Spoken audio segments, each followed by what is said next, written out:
Hey, it's Noam. Think you know Jewish history? Think again. Jewish History Nerds is back for a brand new season with great stories, surprising twists, and deep dives into the moments that shaped Jewish history and might just change how you see it. Join hosts Yael Steiner and Jonathan Schwab for smart, fast-paced conversations that bring Jewish history to life. Some episodes explore names you already know. Others uncover stories you've probably never heard of. And every single one will leave you saying, wait, how did I not know that? Tune in to Jewish History Nerds on YouTube or wherever you get your podcasts. Jewish History Nerds. Whoever thought history is boring clearly hasn't heard these stories. Hey, I'm Noam Weissman, and this is Unpacking Israeli History, the podcast that takes a deep dive into some of the most intense, historically fascinating, and often misunderstood events and stories linked to Israeli history. This episode was generously sponsored by the Zalek Foundation Junior Board. If you want to sponsor an episode of Unpacking Israeli History, or if you just want to say hey, be in touch at Noam@Unpacked.media. Before we start, as always, check us out on Instagram, TikTok, YouTube, all the different places. You know where they are. Just search Unpacking Israeli History and hit the follow or subscribe button. Okay, yalla, let's do this. אנו מכריזים בזאת על הקמת מדינה יהודית בארץ ישראל. היא מדינת ישראל. We, the people of Israel, are prepared and anxious to meet the representatives of our neighbors without any preconditions. There are people in Israel and elsewhere say it's impossible to make peace between the Arabs and Israel or the Jewish people. I think they are wrong. Have I ever mentioned how much I love doing this podcast? Like, I really, really do. I cherish every episode, every opportunity I get to teach a piece of Israeli history, the broader Jewish story, the Israeli-Palestinian conflict, the different stories that people may not know, and to learn also. I learn something new every single episode, and I'm not saying that in some like, hey, I learned too. I'm not joking. Like, it's amazing how much I learn.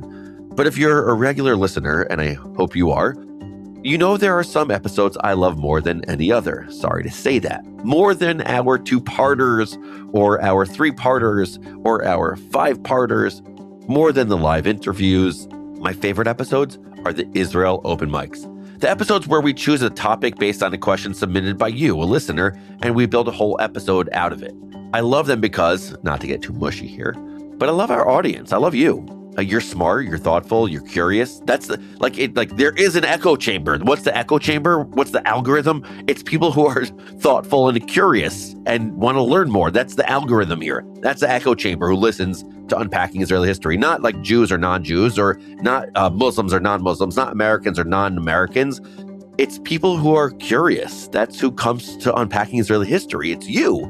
And you also ask me questions that lead me and my team on fact-finding missions to be curious, to discover fascinating elements of the broader Jewish story of Israeli history that I never knew so much about. And for that, dear listener, I am truly grateful. Truly. For this week's episode, we reached way down into the Unpacking Israeli History mailbag. Just kidding. It's email, obviously. Noam at Unpacked.media. Hit me up. But we scrolled way down in the Unpacking Israeli History email, and we found this question from Ellie. She writes, Dear Noam, love the pod. Thanks for all you do. My pleasure, Ellie. Thanks for the kind note. Ellie continues, The other day, my friend asked me if today's shekels are the same as the shekels in the temple days. And I said, no, that's why they're called new Israel shekels. Was I right? I realized I could just Google it, but I found I really enjoy hearing you explain Israel stuff. So I figured I'd just ask you. Well, Ellie, yes, you could have Googled it, but I'm glad you reached out because this episode is going to give me a reason to unleash my inner numismatist. A numismatist? Yeah. A numismatist, as we all know, is someone who engages in numismatics. That is, they study and collect currency, coins, paper money, the whole deal. I'm smirking right now. I'll admit it, I'm not much of a collector, and if you are, no, that's really cool. It's really cool. Actually, when I was a kid, you won't be surprised that I collected baseball, football, and basketball cards, and I'm forever frustrated with myself for selling a Willie Stargell card I somehow got my paws on in the mid-90s, and I low-key, by the way, I collected rocks too. Yep, now you know. But now I'm not so into collecting things outside of books. You're so cool, Noam. You are so cool. I mean, I use currency like everyone else does so that I could purchase things like food and clothing and pizza, which is food. I'm no collector. But currency has always fascinated me because understanding currency is essentially understanding history. For millennia, kingdoms and countries have used currency to spread messages and share and promote stories.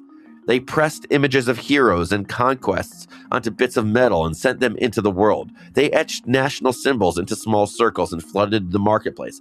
Every coin was a public service announcement, a propaganda item, and history book all at once. If you want a perfect, fascinating example of this in Jewish history, I highly recommend you check out our sister podcast from Unpacked, Jewish History Nerds, hosted by the incredible Jonathan Schwab and Yael Steiner. Yes, that was a commercial. They do a whole episode on Judea Coptic coins, a series of coins minted by the Roman emperor celebrating, of all things, the capture of Jerusalem. It's a really wild topic, and you should absolutely make sure that you give that a listen. Link in the show notes. This wasn't just an ancient phenomenon, though. Today's currency is chock full of national symbols and stories.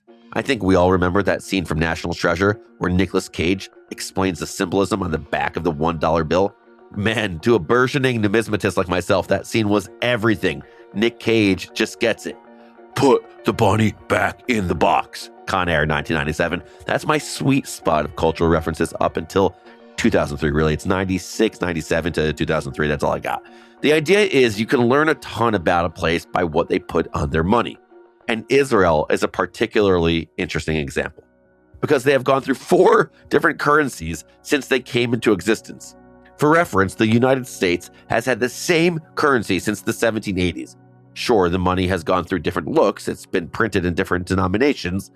The faces on the front have changed, but the US dollar we used to buy in iced brown sugar oat milk shaken espresso today, yes, that's my drink of preference, it is, today is essentially the same currency that George Washington used to buy his boring black coffee or whatever they drink. Did they just chew on coffee beans back then? Somebody write in, let me know. Meanwhile, Israel's currency today, the new Israeli shekel, is the 4th national currency since the country's founding. And that was like only 78 years ago. And if having 4 different currencies wasn't enough, Israel also changed the design of its currency time and time again. Over the years, images of Israeli currency have ranged from rural landscapes to politicians and historical figures, and most recently, to poets. So in today's episode, we're going to try to answer what I see as the 2 big questions around Israel's currency.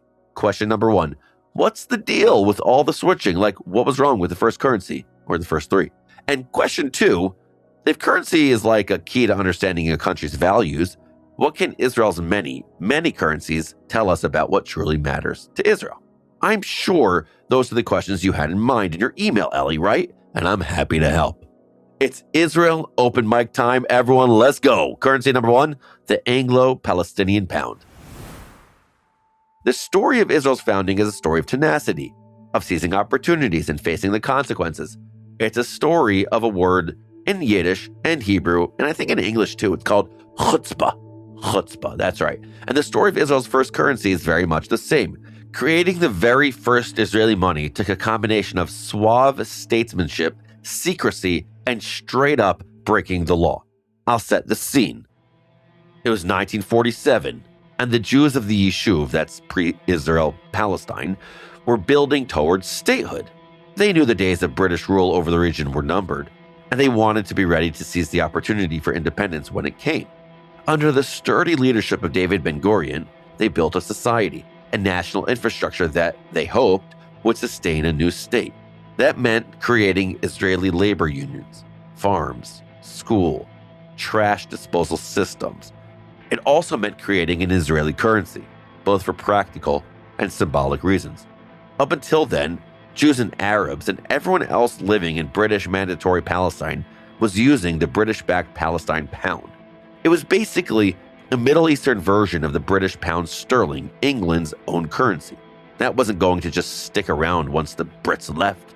A new currency would have to replace it. That was the practical reason. But there was also something that's way beyond something practical, something that was nationalistic, something that was deeply symbolic. And that is, nations have their own currency. Having a national currency is a symbol of something else. It's a symbol of independence. It's a symbol of sovereignty. It's a symbol of pride. And for a new state whose very existence would be denied and threatened time and again, that symbol was extremely important. But here's where things get a little more complicated.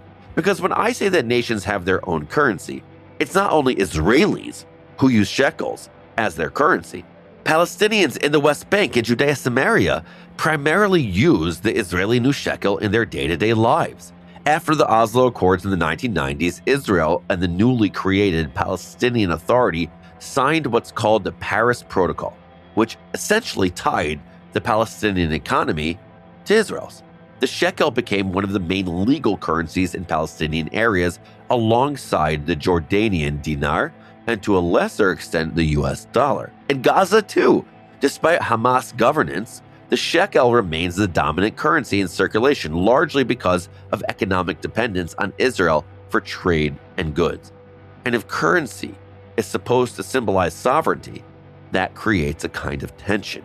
On the one hand, Israel's currency tells a story of independence, identity, revival. On the other hand, millions of Palestinians use that same currency without having a state of their own issuing it.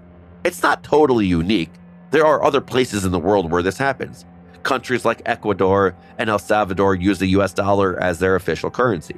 Kosovo and Montenegro use the euro, even though they're not part of the EU. But in those cases, it's usually an economic choice. Here, it's wrapped up in a much more, as you know, complicated political reality, which means that even something as simple as the coins in your pocket can reflect not just nationhood, but also the unresolved questions around it. So let's rewind to the moment when that symbol didn't exist yet and had to be created from scratch. The job was assigned to the largest private bank in the Yishuv, the Anglo-Palestine Bank. They were tasked with creating an Israeli currency and doing it quickly. The problem was where to print the new money and how. Enter Eliezer Siegfried Hoofien, a Dutch Jew who moved to Israel in 1912 to take on the role of deputy director at the Anglo-Palestine Bank. By 1947, after putting in a solid 30 years, he had risen to chairman of the board of directors, and as chairman, he was able to persuade the American Banknote Company of New York to take on the job. I don't know how he did it, but this arrangement was shady. First of all, the U.S. State Department would blow a gasket if they knew New York was printing money for a non-existent state. So they loopholed it. They didn't print the word legal tender anywhere on the bill. They basically printed high-quality toy money, monopoly money. Israel had to add the phrase legal tender for payment of any amount after the fact. Ex post facto, as they say. Also, the American Banknote Company insisted that their names didn't appear on the bill, probably because of how sus that loophole was.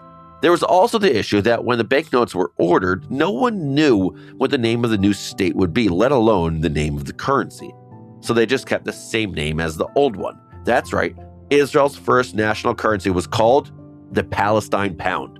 That is such a good thing to say at a dinner party. Like, you could really get people on this one. Hold on to that one. Hold on to it.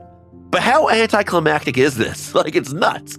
And what do these bills look like? What symbolism adorned Israel's very first national currency? Which icons of Jewish history graced the front? Herzl? Weitzman? Miriam? Moses? Deborah? How about King David? Nope. It was nobody. Nobody. For the first currency, there was no time to select a design committee or commission portraits.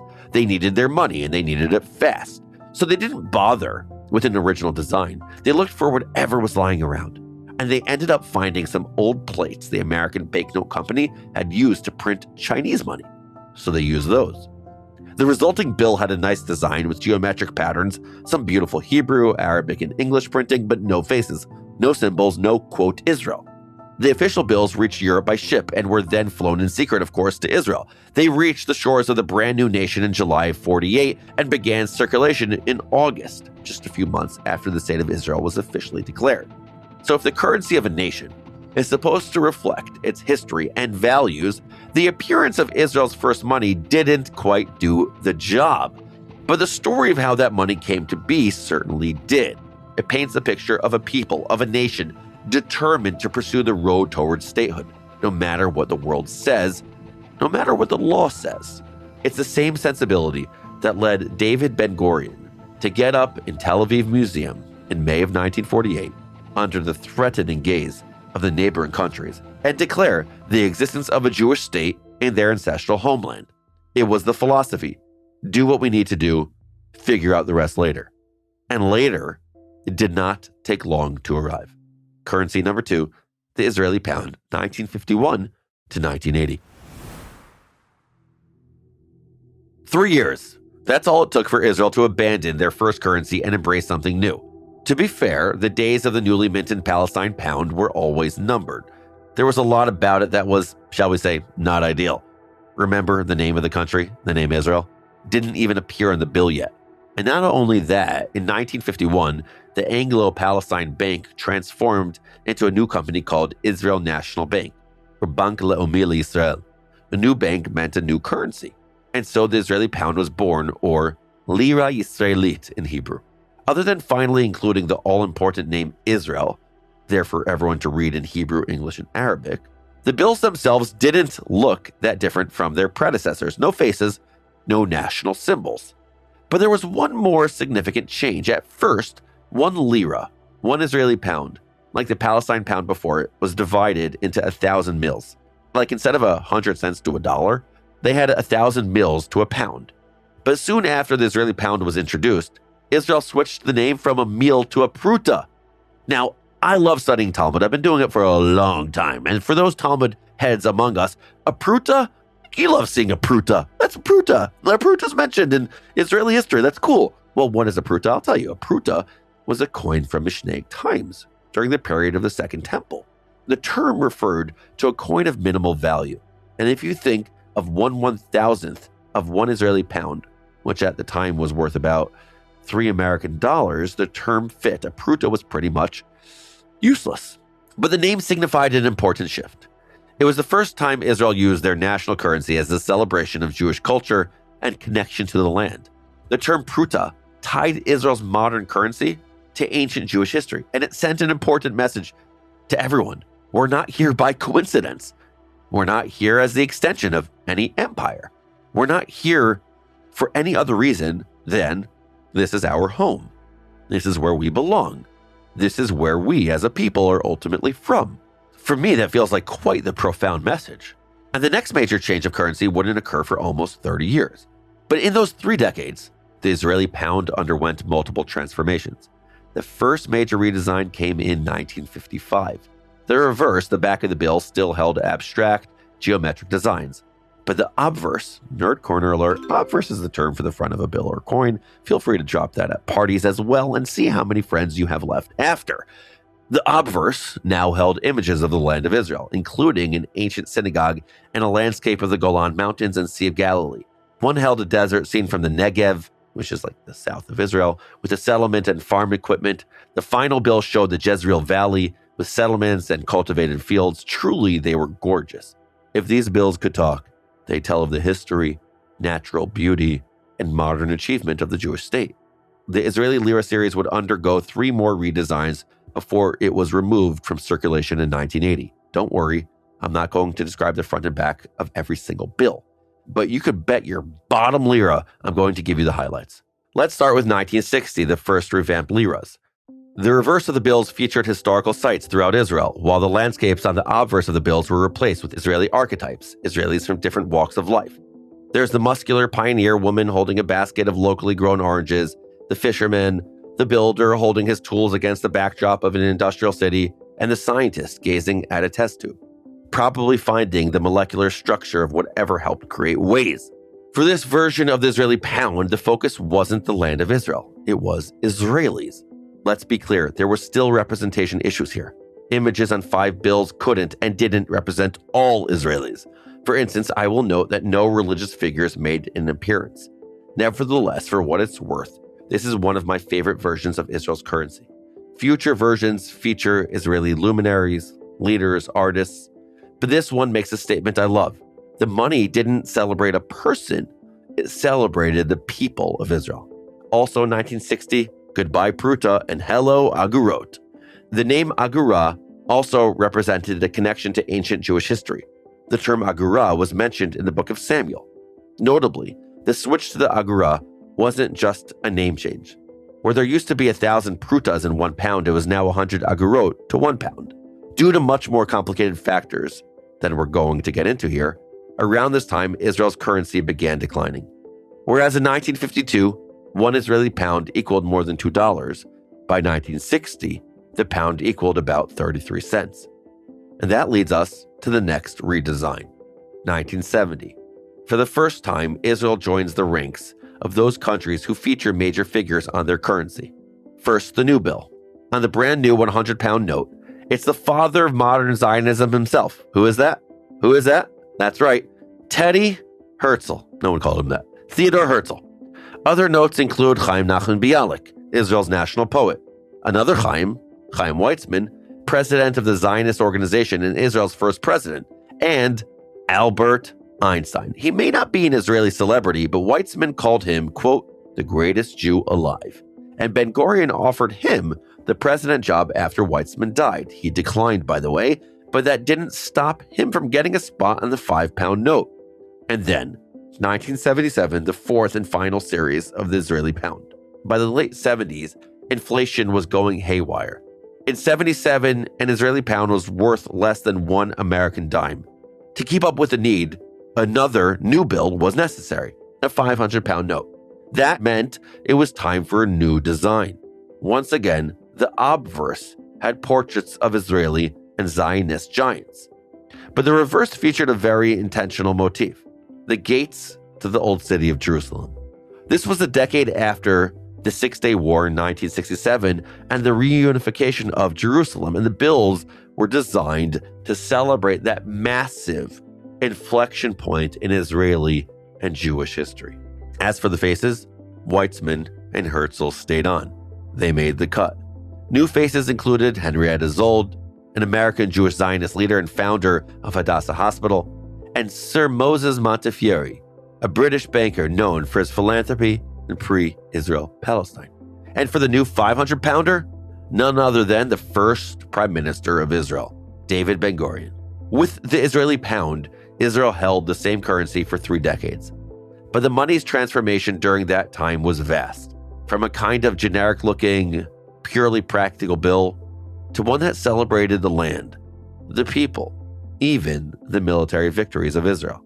In some ways, the transformation of the currency mirrored the transformation of the country itself, from a fledgling state just trying to survive to a military, agricultural, industrial powerhouse establishing itself in the greater world.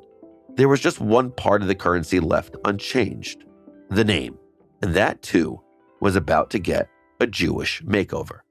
Currency number 3, the Israeli shekel, 1980 to 1985.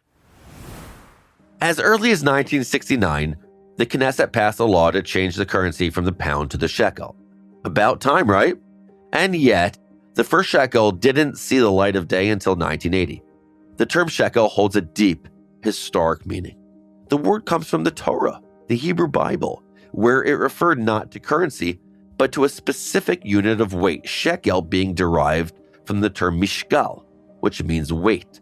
Eventually, the name shekel was applied to an actual piece of money that was used by the Jews and others during the times of the Second Jerusalem Temple, beginning around the 5th century BCE, around that. Nerd Corner alert, this is a total digression, but I find this story fascinating. At a certain point during the Temple period, Jews used something called the Tyrian shekel because it was minted by the Roman Empire in the city of Tyre in Lebanon. The Tyrian shekel was known to have a really great purity rate of silver, like really good, 95%. So Jews used those shekels and only those shekels to fulfill the half shekel obligation. But then in 19 BCE, the mint at Tyre closed and the Romans started using an inferior shekel, something with only 80% purity. That wasn't pure enough for the temple. So the religious leaders appealed to the emperor for permission to keep producing a Tyrian or Tyrian, I don't know if I'm saying it perfectly, like shekel for temple use. The emperor agreed on one condition. The new shekels had to keep the exact imagery of the old Tyrian shekels. The Jews agreed. But here's the part I find wild, like absolutely wild. The image on the obverse of the Tyrian shekel was none other than the Phoenician god Melkart, more commonly known to the Greeks and Romans as Hercules, which means that temple Jews were explicitly making coins with the image of a Greek god for temple use. That's bananas. Do you remember the story of Hanukkah? Introducing a Greek god into the Jewish temple was basically the worst thing that could happen. And here we are, circa 19 BCE, creating Greek god coins explicitly to bring into the temple. Crazy, right? Okay, sorry, I just had to share that. Back to our story. Bottom line, the shekel coin was super important during the times of the Second Temple. So this new name swap wasn't a willy-nilly change. It was a statement, a formal way to tie Israel's currency and its modern existence to the Jews' historic presence in the land, which is a beautiful idea. But the timing was tough. Inflation was only getting worse, maybe even borderline out of control. And as a result, when the shekel first came out, it was kind of a mess. Initially, there was just 4 denominations of shekels, 1, 5, 10, and 50. And they featured the exact same images and portraits as the 10, 50, 100, and 500-pound notes they replaced. You just lopped off a 0. But as inflation soared over time, another 5 bills were added, ranging from 100 to 10,000 shekels. The new bills featured a combination of ancient and recent Jewish figures. You had French banker and ardent Zionist philanthropist Baron Edmund de Rothschild. You had Maimonides, aka Rambam, 12th century Sephardic Jewish philosopher, scholar, and writer, set against text from his iconic work, the Mishnah Torah. There was Levi Eshkol. He got in there. Israel's third prime minister, and Golda Meir the fourth. If currency reflects not only major people, but major events in a country's story, as it did with the gates of Old Jerusalem, the face on the 100 shekel note was a perfect example. That face belonged to Vladimir Ze'ev Jabotinsky, and that face on that bill told the story of the most dramatic election outcome in Israeli history, an election that to this day is still referred to as the upset, the Mahapach. Jabotinsky was a Zionist activist and writer and the founder of revisionist Zionism, which was the political polar opposite of the socialist, labor-oriented Zionism of David Ben-Gurion. Jabotinsky died in 1940, but his influence is still all over Israeli politics. In 1977, for the first time since the country's founding, the right-wing Likud party, a party rooted in Jabotinsky's philosophy, won a plurality in the Knesset, unseating labor for the first time ever. The new prime minister, Menachem Begin, considered Jabotinsky a mentor. So Jabotinsky's face on the 100 shekel bill, just one denomination above Ben-Gurion's on the 50, was highly symbolic. The shekel came out, and almost immediately, it failed. It barely had a chance to find its footing before hyperinflation sent it tumbling down a steep, steep slope. To give you a sense, when it was first released in 1980, the exchange rate was 7.5 shekels for $1. By 84, as Israel's economy was plummeting, that number went up to about 107.5 shekels to $1.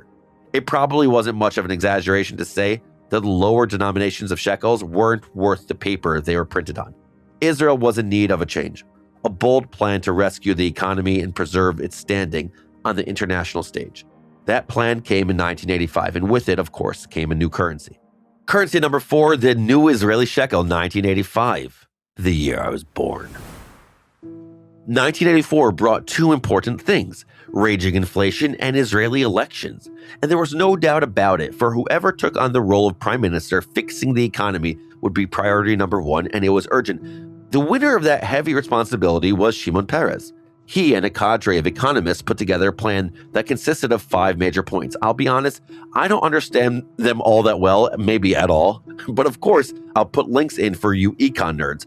But what I will say is that it was really, what I was just talking about, it was really unpopular and it was brutal. It led to a recession. People struggled to buy food. Businesses went under. Kibbutzim saw their debts pile up beyond repair. Israel's socialist beginnings were basically crushed in the face of a new, more practical, more financially sustainable capitalism.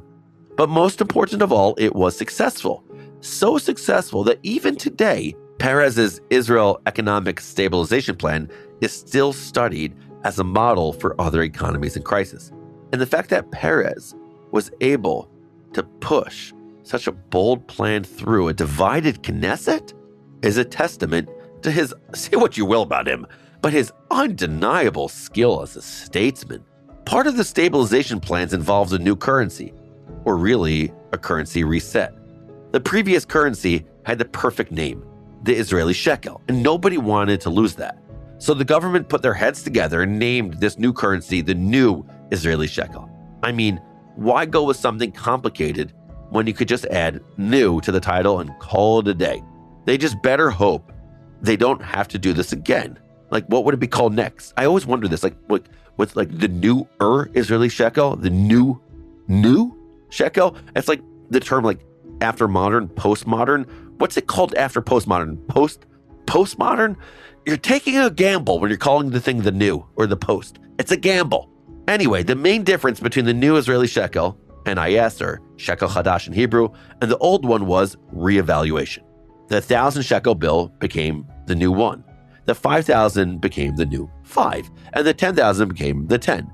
And they each kept the faces of Maimonides, Levi Eshkol, and Golda Meir, respectively. There were also 4 new bills, 20, 50, hundo, and 200. Some of the new faces on those continued the trend of historical or political personalities. There was Moshe Sharet, Israel's second prime minister, and Yitzhak Ben Tzvi, the second and longest-serving president of Israel. There was also Nobel Prize-winning novelist and poet Shai Agnon. And the 200 shekel note bore the face of Zalman Shazar, another president of Israel who also served as the Minister of Education. It's here that I need to take a quick moment to acknowledge something that's been bothering me for almost this entire episode. So far, I have named like 15 people or whatever whose faces made it onto Israeli money. We've met some of these folks in greater detail in other episodes, including Herzl, Ben-Gurion, Jabotinsky, and Golda Meir, but I just breezed past Henrietta Zold and Sir Moses Montefiore and even Chaim Nachman Bialik, giving you no more than the slightest peek. Mea culpa, friends, I am sorry. You don't just put anyone's face on money. These are people who helped build and shape the modern state of Israel, and they deserve better. We just don't have the time here. That said, I'm going to spend at least another moment on Zalman Shazar because, as you know, I'm an educator through and through, and my main man, Zalman here, was the Minister of Education under Ben-Gurion, who passed Israel's compulsory education law in 1949. It basically established the public schooling system, ensuring free education for every child and teen in Israel. His face on the 200 shekel note is a statement of how much Israeli society values its children's education, not only as a necessary utility, but as a key factor in Israel's growth and success over the decades. Which is why the reverse of the bill, just opposite Zalman Shazar's face, isn't a landscape or historical site. It's an image of a girl writing at a desk, her eyebrows furrowed in concentration as Hebrew letters float in the background. Since the new shekel debuted in 1985, there have been only 2 new releases. The first one in 1999 kept the same exact images. The main differences were enhanced anti-counterfeiting measures and accessibility features for the vision impaired. By this time, the 1, 5, and 10 shekel notes had been phased out, replaced with 1, 5, and 10 shekel coins. The newest release, Israel's most recent currency update, happened 10-ish years ago and brought with it a significant shift in design priorities. For the first time since Herzl and Weizmann appeared on the pound in 1970, not one politician or major historical figure was featured on Israel's money. Instead, the new shekels feature the faces and the work of 4 poets. So when you go to Israel today and hold a bill in your hand, you will see the faces of 4 people.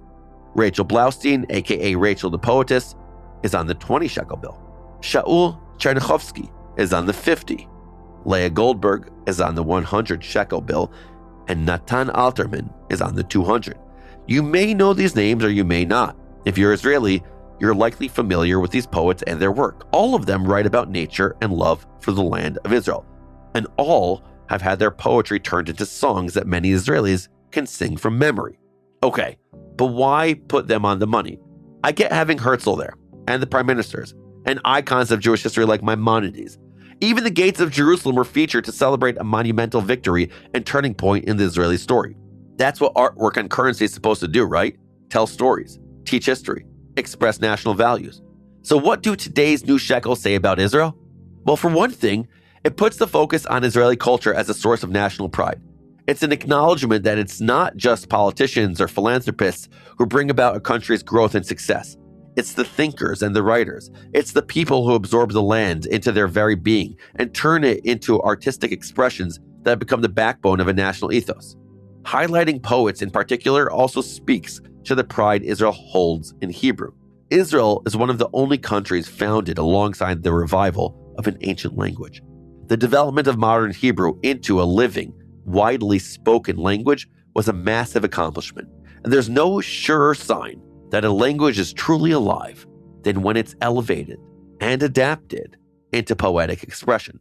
That's why there's such an emphasis on Hebrew literature and poetry in Israeli schools. That's why the work of these poets and others has been turned into songs taught to children across the nation. It's a celebration not only of the land, but also of the language. These four poets were not all contemporaries. Rachel the poetess and Shaul Chernichovsky were born in the 19th century and died before the founding of the state. Leah Goldberg and Natan Alterman kept working into the 1960s, but through their work, all four played a role in elevating the Hebrew language to new levels of life and beauty, which to me seems a very fitting thing to celebrate on national currency. Of course, everything in Israel has just a bit of controversy, and the release of these new bills was no exception.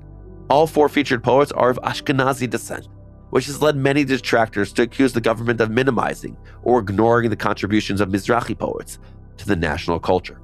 And of course, they're right. Prime Minister Benjamin Netanyahu has already suggested featuring Spanish poet from the Middle Ages, Rabbi Yehuda Halevi, as a response to those concerns. But if there's one thing I know for sure based on the story of Israel's currency, it's that no design is final.